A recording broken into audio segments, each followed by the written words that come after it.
Hello दोस्तों, स्वागत है आप सभी का आपके अपने चैनल राम सर ऑफिशियल पर। जैसा कि आप जानते हैं, इंडियन ज्योग्राफी के मोस्ट इम्पॉर्टेंट प्रश्नों की ये सीरीज चल रही है, जिसका आज हम दूसरा पार्ट आपके सामने लेकर आए हैं। जिन भी साथियों ने इससे संबंधित पहला पार्ट नहीं देखा है, वे उसे अवश्य देख लें तथा यदि ये वीडियो आपको पसंद आए तो लाइक करिए, कमेंट करिए तथा चैनल को सब्सक्राइब करें। वह अपने दोस्तों को शेयर करना ना भूलें। आइए हम देख लेते हैं। सबसे पहले प्रश्न की तरफ बढ़ें तो पहला प्रश्न हमारा क्या है? एक्सक्लूसिव इकोनॉमिक जोन, जिसे हम कहते हैं अनन्य आर्थिक क्षेत्र, आधार रेखा से कितनी दूरी तक है? आप सभी जानते हैं कि आधार रेखा क्या होती है और इससे अनन्य आर्थिक क्षेत्र की दूरी कितनी है। जिन भी साथियों ने हमारे पिछले वीडियो देखे हैं ज्योग्राफी के, उन्हें इसका आंसर आसानी से आ जाएगा। तो चलिए देख लेते हैं एक बार हमें कि आधार रेखा क्या होती है। उसकी बात थोड़ा कर लेते हैं पहले। यहाँ पर देखिए आप लोग, तो मान लीजिए जैसे आपको दिख रहा है, ये प्रायद्वीपीय भारत है जो कि पानी से घिरा हुआ है, सागर से घिरा हुआ, जिसके एक ओर अरब सागर, दूसरी ओर बंगाल की खाड़ी है। और हम दक्षिणी क्षेत्र देखें इसका, तो ये क्या है? हिंद महासागर से घिरा हुआ क्षेत्र है। अब यहाँ हम बात कर रहे हैं किसकी? आधार रेखा की। तो वैसे आप जानते हैं जो तट रेखा है ये लगभग टेढ़ी मेढ़ी है, कटी फटी रेखा है, तो इससे हम समुद्री दूरी को नहीं नापते हैं। इसलिए हम आधार जो हमारी तट रेखा है इसके साथ में, इसके पास से एक काल्पनिक सीधी रेखा खींचते हैं, जैसे डॉट डॉट में आप देख रहे हैं। इसे हम क्या कहते हैं? आधार रेखा कहते हैं। और यहीं से हम क्या करते हैं? समुद्री दूरी का मापन करते हैं। इसके अंदर वाले क्षेत्र को आंतरिक सागर या आंतरिक जल कहते हैं। यहाँ से आधार रेखा से हम देखें अगर, तो हमारा क्वेश्चन क्या था? अनन्य आर्थिक क्षेत्र की दूरी कितनी है? तो ये 200 समुद्री मील की दूरी है। कितनी है? 200 समुद्री मील। यहीं पर कुछ और प्रश्न देख लेते हैं कि आधार रेखा से 24 समुद्री मील की दूरी पर क्या हमारा है? अविच्छिन्न मंडल है। वह 12 समुद्री मील की दूरी पर क्या है? प्रादेशिक समुद्री सीमा हमारी फैली हुई है। अब बढ़ते हैं हमें अगले प्रश्न की। जैसा कि आप देख रहे हैं कि अगला प्रश्न क्या दिया है? भारत के पूर्वी बिंदु व पश्चिमी बिंदु के मध्य लगभग कितने घंटे का अंतर है? तो भारत के पूर्वी बिंदु जिसकी हम बात करते हैं अरुणाचल प्रदेश में वालांगू या किबितु, व पश्चिमी बिंदु जो कि आपका कहाँ पे है? गुजरात में कच्छ का जो क्षेत्र है वहां पर, जिसका नाम है सरक्रेक या गौर माता। आप जानते हैं कि पश्चिमी बिंदु 68 डिग्री 7 मिनट पूर्वी देशांतर पर वह पूर्वी बिंदु 97 डिग्री 25 मिनट पूर्वी देशांतर पर स्थित है। और दोनों के मध्य लगभग कितने डिग्री का अंतर है? तो लगभग 30 डिग्री देशांतर का अंतर है। इस तरह से अगर हम देखें तो भारत के पूर्वी बिंदु व पश्चिमी बिंदु के मध्य कितना अंतर होगा? तो 2 घंटे का अंतर होगा। लगभग कितने घंटे का? 2 घंटे का। याद रखिएगा आप लोग, कई बार प्रश्न यहाँ से पूछा जा चुका है। चूंकि आप जानते हैं 15 डिग्री बराबर किसके होता है? 15 डिग्री देशांतर के बराबर होता है 1 घंटे के। तो 23 डिग्री बराबर किसके होगा? 2 घंटे के बराबर होगा। अब हम बात कर लेते हैं जल सीमा से संलग्न भारत का दूसरा निकटतम देश कौन सा है। तो चलिए पहले बात कर लेते हैं कि प्रथम देश कौन सा है। तो जल सीमा से संलग्न भारत का प्रथम निकटतम देश आप जानते हैं श्रीलंका है। दक्षिण में अगर देखें तो तमिलनाडु के निकट श्रीलंका क्या है? भारत का जल सीमा से संलग्न पहला निकटतम पड़ोसी देश है।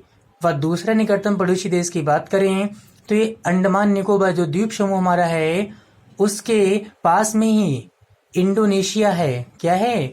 इंडोनेशिया देश, जो कि भारत का दूसरा निकटतम पड़ोसी देश है। यहीं पर एक और प्रश्न देख लेते हैं कि भारत का तीसरा निकटतम पड़ोसी देश कौन सा है जल सीमा से? तो वो आपका है मालदीव। कौन सा है? मालदीव। एक बार मैप देख लेते हैं।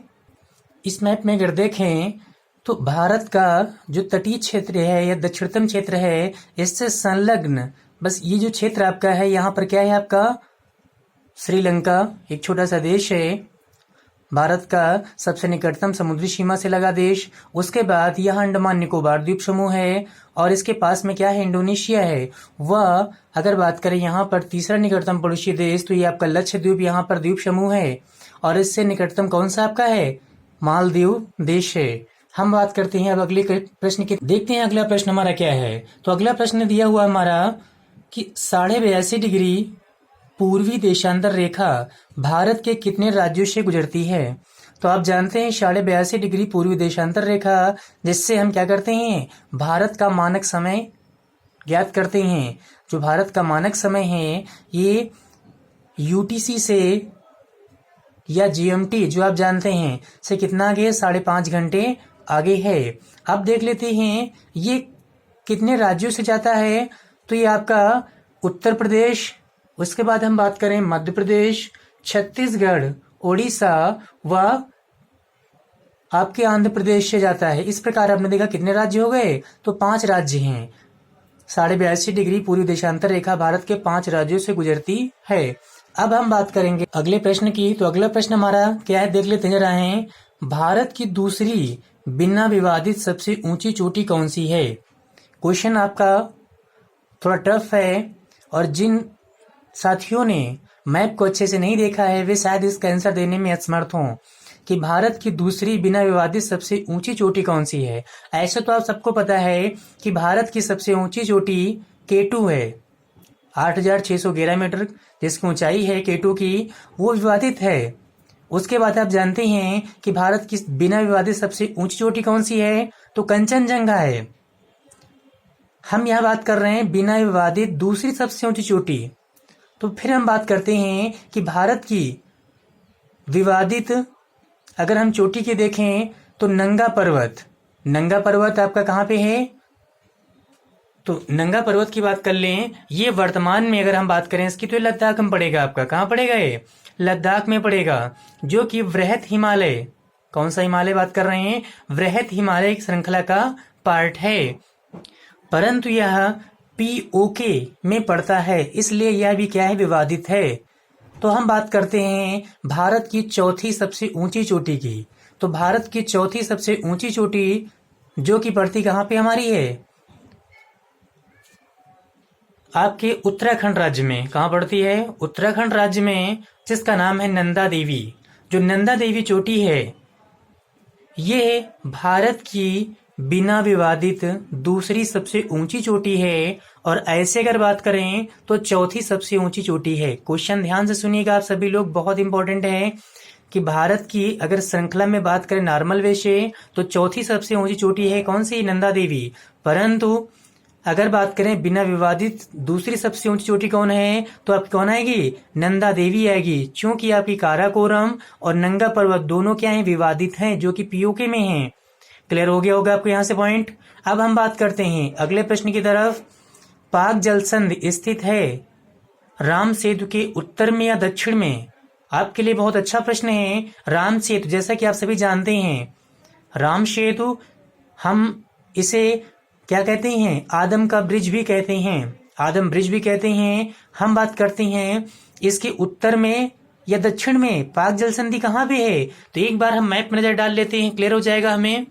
यहाँ पर अगर हम देखें तो ये आपका क्या है, श्रीलंका है और ये आपका भारत का तमिलनाडु राज्य है। तो भारत के तमिलनाडु राज्य और श्रीलंका के मध्य में यहाँ पर क्या है, आपका है, अगर ये आपका अगर हम सपोज कर लें राम सेतु है, क्या है, ये राम सेतु है। तो राम सेतु के उत्तर में पाक जलसंधि है व दक्षिण में क्या है, मन्नार की खाड़ी है। आपके लिए बहुत इंपॉर्टेंट प्रश्न है, मैप जरूर देखिए आप लोग ताकि आंसर अच्छे से दे पाए। तो आपने क्या देखा यहाँ पे, राम सेतु के उत्तर में पाक जलसंधि व दक्षिण में क्या है, मन्नार की खाड़ी है। यहीं पर हम एक और बिंदु की बात कर लेते हैं। जो राम सेतु आपका है, अगर बात करें, क्वेश्चन आपके एग्जाम में आया है कि ये धनुषकोटी से, कहां से, धनुषकोटी से प्रारंभ होता है और कहां तक जाता है, श्रीलंका के तले मन्नार द्वीप तक जाता है। कहां से तक, तो इंडिया में धनुषकोटी से शुरू होता है और श्रीलंका के तले मन्नार द्वीप तक ये जाता है। बात क्लियर हो गई होगी आपको। तो हम बढ़ते हैं अब अगले प्रश्न की तरफ। अगला बात करते हैं अगले प्रश्न की। तो अगला प्रश्न आपके सामने आ गया है, भारत का औसत समुद्री तल का मापन कहाँ से किया जाता है? तो भारत के औसत समुद्री जो तल का मापन किया जाता है वो हमारा चेन्नई तट से किया जाता है। कहाँ से? याद रखिएगा आप लोग, चेन्नई तट से। अब बढ़ते हैं अगले प्रश्न की तरफ। सबसे प्राचीन अवसादी चट्टान का नाम क्या है? क्वेश्चन आपके लिए बहुत ही इंपॉर्टेंट है, पूछा भी जा चुका है एग्जाम में है कि सबसे प्राचीन अवसादी चट्टान का नाम क्या है। यहाँ पर कई बच्चे कंफ्यूज भी हो गए होंगे, परंतु जिन लोगों ने हमारा भूगर्भिक संरचना, भारत की भूगर्भिक संरचना का वीडियो अच्छे से देखा है कंप्लीट रूप से, उन्हें इसमें कोई कंफ्यूजन नहीं होगी, क्योंकि हमने उसमें बहुत ही विस्तारित रूप से हर एक क्वेश्चन को डिटेल से समझाया हुआ है, जिससे कि अगर कोई भी प्रश्न आपके भूगर्भिक संरचना से आए तो आपका गलत नहीं होगा। इसलिए जिन साथियों ने उस वीडियो को नहीं देखा उसे अवश्य देखें। तो यहाँ बात कर रहे हैं सबसे प्राचीन अवसादी चट्टान कौन सी है? तो वो आपकी धारवाड़ क्रम की चट्टान है। क्लियर होगा आंसर आपको। धारवाड़ क्रम की चट्टान के समय ही भारत में अरावली फोल्डेड माउंटेन का निर्माण हुआ। जो अरावली वलित पर्वतमाला है, इसका निर्माण कब हुआ? तो धारवाड़ क्रम के समय में ही हुआ था। अरावली भारत की सबसे प्राचीन पर्वत श्रेणी है। कैसी? Folded mountain. अब हम बात करते हैं आगे, पृथ्वी पर सबसे व्यापक हिमयुग कब आया? क्वेश्चन बहुत ही आसान है, ये भी भूगर्भिक संरचना वाली वीडियो में आपको आसानी से मिल जाएगा कि पृथ्वी पर सबसे व्यापक हिमयुग कब आया? तो प्लीस्टोसीन काल में आया। एग्जाम में पूछा जा चुका प्रश्न आपका है, प्लीस्टोसीन काल में पृथ्वी पर सबसे व्यापक हिमयुग आया। अगर हम बात करें भारत का जो वर्तमान स्वरूप है ये कब से बना? तो ये भी प्लीस्टोसीन काल से ही निर्मित है। अब हम बात करें गोंडवाना लैंड किस प्राचीन स्थल खंड का हिस्सा है? तो गोंडवाना लैंड किस प्राचीन स्थल खंड का हिस्सा है? तो आप जानते हैं गोंडवाना लैंड पैंजिया नामक भूभाग का हिस्सा है। जब पृथ्वी का निर्माण हुआ तो उस समय जो स्थल खंड था उसे पैंजिया कहा गया और पानी वाले क्षेत्र को पैंथालासा कहा गया। इसके विषय में मैं आपको विस्तार से समझा चुके हैं पिछली क्लास में, तो आपके लिए कोई कंफ्यूजन यहाँ नहीं होगी। और जो आपका प्रायद्वीपीय भारत है वह गोंडवाना लैंड का ही पार्ट है या हिस्सा है। हम बात करते हैं सोना धातु के भंडार किस प्रकार के चट्टानों में पाए जाते हैं? तो सोने के जो खाने हैं वो किस प्रकार की चट्टानों में पाई जाती हैं? काफी अच्छा सा प्रश्न है और इम्पोर्टेंट भी है, तो ध्यान दीजिएगा कि सोने की खाने भारत में धारवाड़ क्रम की चट्टानों में पाई जाती हैं, जिसमें आपने नाम भी सुना होगा कोलारवा हट्टी की खाने, कर्नाटक राज्य में। हम बात करते हैं आगे, अगला प्रश्न, भारत की औद्योगिक राजधानी क्या है? तो भारत की औद्योगिक राजधानी सभी जानते होंगे वैसे, क्या है? मुंबई है। भारत की औद्योगिक राजधानी मुंबई है। कई बार प्रश्न डायरेक्ट पूछा गया कई एग्जाम में है। और ऐसे आप जानते हैं कि भारत की राजधानी क्या है? तो नई दिल्ली। तो भारत की राजधानी अगर बात करें दिल्ली कब बनी, तो आप जानते हैं 1911 ईस्वी में जब दिल्ली दरबार का आयोजन किया गया तो जॉर्ज पंचम ने दिल्ली को भारत की राजधानी के रूप में घोषित किया। हम बात करते हैं आगे अगले प्रश्न की तरफ। अगला प्रश्न हमारा आपके सामने है कि दक्षिण भारत की दूसरी सबसे ऊंची चोटी का नाम क्या है? तो दक्षिण भारत की दूसरी सबसे ऊंची चोटी का नाम दोद्दा बेट्टा है। क्या है? दक्षिण भारत की दूसरी सबसे ऊंची चोटी का नाम दोद्दा बेट्टा है। ये है नीलगिरी पर्वत श्रृंखला में स्थित है। इसकी ऊंचाई की बात करें अगर तो लगभग 2637 मीटर के आसपास ऊंची चोटी है। ये कहाँ पे है? तो नीलगिरी पर्वत श्रृंखला में पाई जाती है। हम बात कर ले यहीं पर कि दक्षिण भारत की सबसे ऊंची चोटी कौन सी है? तो दक्षिण भारत की सबसे ऊंची चोटी का नाम अन्नाई मुदी है। क्या है? अन्नाई मुदी। ये आपकी अन्नामलाई पर्वत श्रृंखला में स्थित है। इसकी ऊंचाई की अगर बात करें तो इसकी ऊंचाई लगभग 2695 मीटर के आसपास है। कितनी है? 2695 मीटर के आसपास है। अब बढ़ते हैं हम अगले प्रश्न की तरफ। अगला प्रश्न देखते हैं। अगला प्रश्न आपके सामने है कि भारत में प्रथम ज्वालामुखी उद्गार कब हुआ? बहुत ही आसान सा क्वेश्चन है, एग्जाम में आ भी चुका आपके है कि भारत में प्रथम ज्वालामुखी उद्गार कब हुआ? तो ये धारवाड़ काल में हुआ था। कब हुआ था? तो धारवाड़ क्रम की चट्टानें जब निर्मित हो रही थी उसी समय धारवाड़ काल में ही प्रथम ज्वालामुखी उद्गार भारत में हुआ था। हम बात करें अब अगले प्रश्न की तरफ, तो भारत की एकमात्र सक्रिय ज्वालामुखी कहाँ पर स्थित है? काफी इंपॉर्टेंट प्रश्न, कई बार पूछा भी जा चुका एग्जाम में आपके है। तो ये कहाँ पे है? तो भारत की एकमात्र सक्रिय ज्वालामुखी जिसे क्या कहते हैं? बैरन ज्वालामुखी। ये बैरन द्वीप है।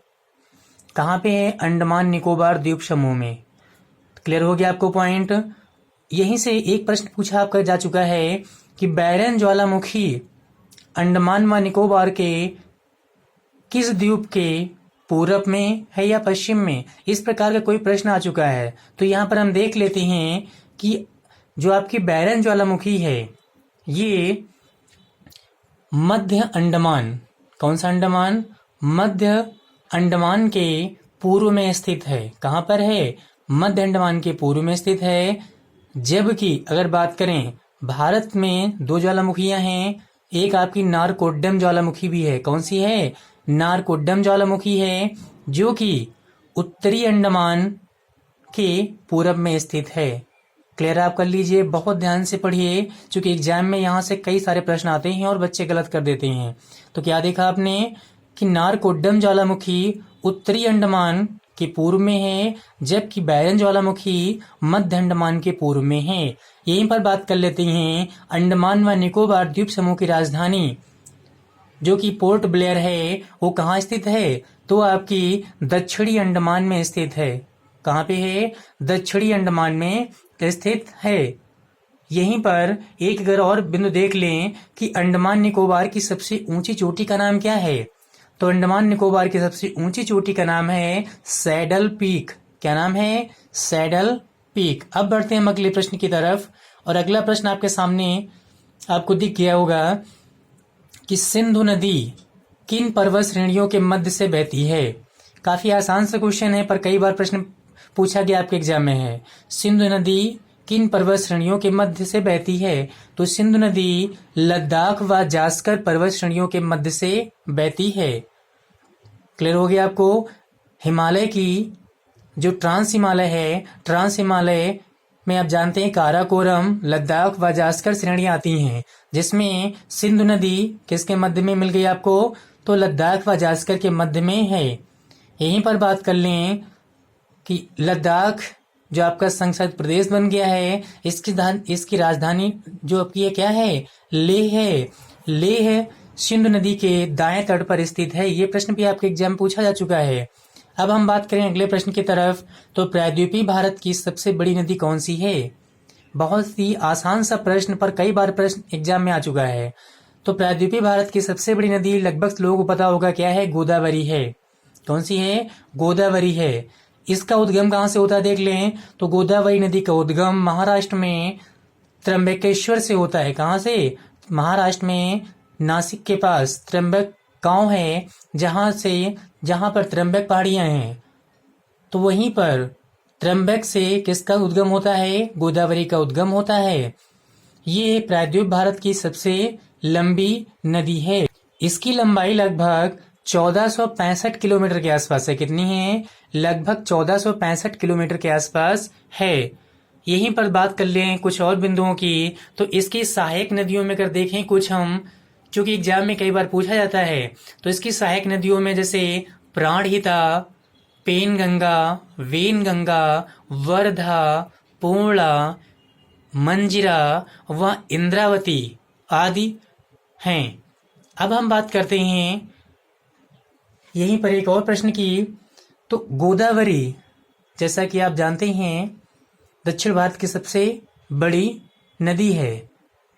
अब हम बात करें अगले प्रश्न की तरफ, तो अगला प्रश्न हमारे सामने है, नाथुला दर्रा किस राज्य में स्थित है? बहुत ही आसान सा प्रश्न पर बहुत ही इंपॉर्टेंट, कई बार पूछा गया है। तो नाथुला दर्रा किस राज्य में स्थित है? नाथुला दर्रा भारत के सिक्किम राज्य में स्थित है। कहाँ पर है? सिक्किम राज्य में स्थित है। सिक्किम राज्य जैसा कि आप जानते हैं जो कि भारत के एकमात्र राज्य पश्चिम बंगाल को स्पर्श करता है, वह 3 अन्य देशों, अगर बात करें पश्चिम की तरफ नेपाल से, उत्तर की तरफ चीन से और पूर्व की तरफ किसे, भूटान से स्पर्श करता है। हम बात करें सिक्किम में ही भारत की सबसे ऊंची बिना विवादित चोटी है, जिसका नाम क्या है, कंचनजंगा है। अब हम बढ़ते हैं अगले प्रश्न की तरफ। अगला प्रश्न आपके सामने है, विंध्य व सतपुड़ा श्रेणियों के मध्य से कौन सी नदी बहती है। तो विंध्य पर्वत श्रृंखला व सतपुड़ा पर्वत श्रृंखला जो आपकी है, इनके मध्य से कौन नदी बहती है। तो यहाँ एक प्रश्न याद रखना, जो विंध्याचल या विंध्य पर्वत श्रृंखला है, यहाँ पर हमने सबसे पहले बात की थी कि विंध्यन क्रम की चट्टानें, तो विंध्यन क्रम की जो चट्टानें हैं अगर देखें तो इसमें आपके किसकी, हीरे की खानें पाई जाती हैं। हम बात करें अब यहाँ पर विंध्य व सतपुड़ा पर्वत श्रेणियों के मध्य कौन नदी बहती है। तो विंध्य व सतपुड़ा के बीच में नर्मदा नदी बहती है। प्रश्न आपके एग्जाम पूछा गया है, बहुत इंपॉर्टेंट है। नर्मदा नदी का उद्गम कहाँ से होता देख लेते हैं। तो नर्मदा नदी का उद्गम मैकाल पर्वत श्रृंखला की अमरकंटक चोटी से होता है। कहाँ से होता है, तो आपने देखा मध्य प्रदेश में अमरकंटक की चोटी है, जहां से किसका उद्गम होता है, नर्मदा नदी का उद्गम होता है। बात करें जो मैकाल पर्वत श्रृंखला है, इसी में अगर अमरकंटक की बात करें तो यहाँ से 3 मुख्य नदियों का उद्गम हमें देखने को मिलता है इस श्रेणी से। एक तो आपने देखा कि नर्मदा नदी का उद्गम कहाँ जाता है, पश्चिम की तरफ बहती है, व सोन नदी उत्तर की तरफ बहते हुए गंगा में मिल जाती है। कहाँ पे, पटना के पास में। उसके बाद हम बात करें यहीं पर छत्तीसगढ़ के सिंघवा से महानदी का उद्गम होता है, जो कि कहाँ गिरती जाके है, बंगाल की खाड़ी में गिरती है जाके। महानदी पर ही हीराकुंड बांध का निर्माण हुआ था, यह हीराकुंड बांध स्थित है। हम बात करें अब अगले प्रश्न की तरफ। तो अगला प्रश्न हमारा देखते हैं, भारत में सबसे लंबी सहायक नदी कौन सी है। तो भारत में सबसे लंबी सहायक नदी अगर बात करें तो गंगा की है। वह कौन सी है, यमुना नदी। तो भारत में सबसे लंबी सहायक नदी कौन सी है, यमुना है। जो किसकी सहायक नदी है, गंगा की। तो यमुना का उद्गम कहाँ से होता है, तो आप सभी जानते हैं बंदरपुछ हिमानी के पास से होता है, और ये कहाँ पर, प्रयाग में गंगा से मिल जाती है। अब हम बात करें आगे, आज जहाँ हिमालय पर्वत है वहाँ पर प्राचीन काल में कौन सा सागर था। तो आज जहाँ हिमालय पर्वत है, प्राचीन काल में वहाँ पर आप जानते हैं टेथिस नामक उथला सागर था।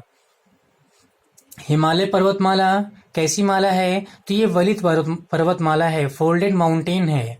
हम बात करें अगले प्रश्न की। तो अगला प्रश्न आपके सामने है, पूर्वोत्तर भारत की सबसे ऊंची चोटी कौन सी है। यहाँ प्रश्न आपके लिए थोड़ा सा टफ है कि पूर्वोत्तर भारत की सबसे ऊंची चोटी कौन सी है। तो यहाँ पूर्वोत्तर भारत या पूर्वी भारत हम कह सकते हैं कि सबसे अगर ऊंची चोटी देखें तो पूर्वोत्तर और पूर्वी भारत दोनों में थोड़ा डिफरेंस आपको देखने को मिलेगा। अगर पूर्वोत्तर की बात करें तो पूर्वोत्तर में आपका सिक्किम भी आता है, और जानते ही आप हैं कि सिक्किम में क्या है, आपकी कंचनजंगा है। तो इसका आंसर क्या हो जाएगा, कंचनजंगा सबसे ऊंची चोटी है। परंतु अगर बात करें पूर्वी भारत की, तो पूर्वी भारत में अगर बात करें हम कहाँ पहुंचे, इसके लिए अगर हम पहुंचते हैं अरुणाचल प्रदेश में, तो आपको नामचा बरवा नामक चोटी देखने को मिलेगी, जो कि पूर्वी भारत की सबसे ऊंची चोटी है। हम बात करते हैं आगे। अब अगला प्रश्न आपके सामने है कि भारत की मीठे पानी या ताजे पानी की सबसे बड़ी झील कौन सी है। तो भारत की मीठे या ताजे पानी की सबसे बड़ी झील कौन है, तो आप जानते हैं वूलर झील है। सभी लोग जानते हैं कि वूलर झील भारत की सबसे बड़ी मीठे पानी या ताजे पानी की झील है, जिसे झेलम नदी के द्वारा पानी प्राप्त होता है। यह कैसी झील है, तो इसे गोखुर झील भी कहते हैं। हम बात करते हैं आगे, अगले प्रश्न की तरफ देख लेते हैं। अगला प्रश्न आपका है कि भारत का सबसे बड़ा डेल्टा कौन सा है। बहुत ही आसान प्रश्न है, सभी बच्चों को आता होगा ये कि भारत का सबसे बड़ा डेल्टा कौन सा है। तो भारत का सबसे बड़ा डेल्टा सुंदरबन डेल्टा है। गंगा व ब्रह्मपुत्र नदियों के संगम से बनता है। हम बात करते हैं अब आगे, पूर्वी भारत की सबसे बड़ी झील कौन सी है। तो पूर्वी भारत की सबसे बड़ी मीठे पानी की झील कह सकते हैं इसे लोकटक झील है। कहाँ पर है ये? मणिपुर राज्य में। किस राज्य में? मणिपुर राज्य में है। यहीं पर केबुल लामजाओ नामक तैरता हुआ आपका राष्ट्रीय पार्क भी है। क्लियर हो गया होगा आपको पॉइंट यहाँ से। तो आपने यहाँ पर देखा कि आपको आज कई सारे प्रश्न सीखने को मिले जो कि आपकी परीक्षा में आ चुके हैं, व आने की संभावनाएं इनकी अधिक मात्रा में है। आज की वीडियो में बस इतना ही। यदि वीडियो पसंद आए तो लाइक, शेयर व कमेंट करना ना भूलें। धन्यवाद।